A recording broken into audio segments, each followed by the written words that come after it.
For the last decade, climate change has been an intensely difficult political issue in Australia. We are one of the world's largest per capita emitters of CO2, and we're also one of the world's largest exporters of fossil fuels.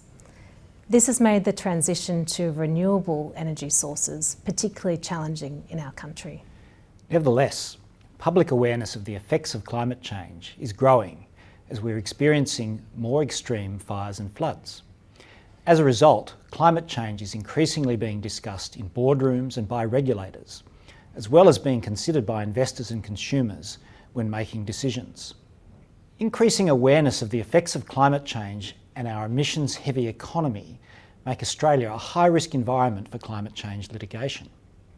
Indeed, Australia already has the second highest level of climate-related litigation in the world, behind the United States. We see at least 3 reasons why companies doing business in Australia need to be attuned to the risk of climate-related litigation. The first point is that Australian regulators have made it very clear that climate-related issues will be an area of significant enforcement focus in the coming years. In particular, ASIC, which is our corporations and securities regulator, has been actively monitoring listed companies' climate risk disclosures.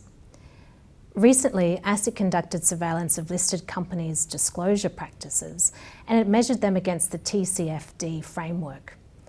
It wrote to several companies it regarded as laggards. ASIC's review is continuing, and it has flagged potential enforcement action for serious disclosure failures. In addition, the ACCC, responsible for consumer protection, has identified greenwashing as its top enforcement priority for 2022.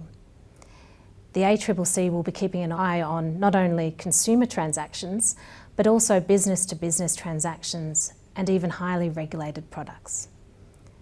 Importantly, these 2 regulators have said that they will be working closely together, and they will also be working with regulators like the Clean Energy Regulator.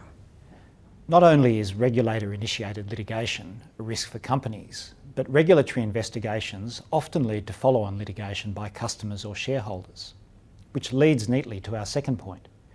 Australia's sophisticated plaintiffs' bar, combined with a very plaintiff-friendly class action regime and a well-established litigation funding industry, makes it relatively easy for high-profile litigation to be brought in Australian courts.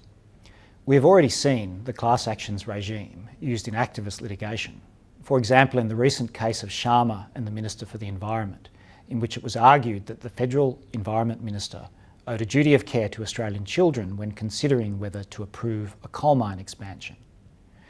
And we think it's only a matter of time before we see a commercially funded class action which alleges failure to adequately disclose climate-related risks to the market or some form of greenwashing. The third point is that federal policy stagnation on climate change has only increased frustration amongst those who want to see meaningful steps taken to reduce emissions and reduce reliance on fossil fuels. We've seen this played out in the use of litigation to try and force the pace of change. Much of what we've seen to date has really been what we'd call activist litigation, a bit like the Sharma proceedings that Greg mentioned earlier. But we've also seen significant litigation commenced against the Australian government, the trustee of one of Australia's largest super funds, and also one of Australia's largest energy businesses.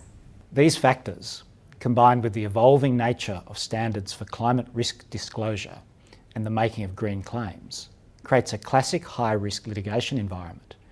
And while none of these issues taken alone are unique to Australia, together they mean that companies operating in Australia need to consider climate-related risks carefully and ensure that they are disclosing material risks and have a reasonable basis for any climate-related claims they are making.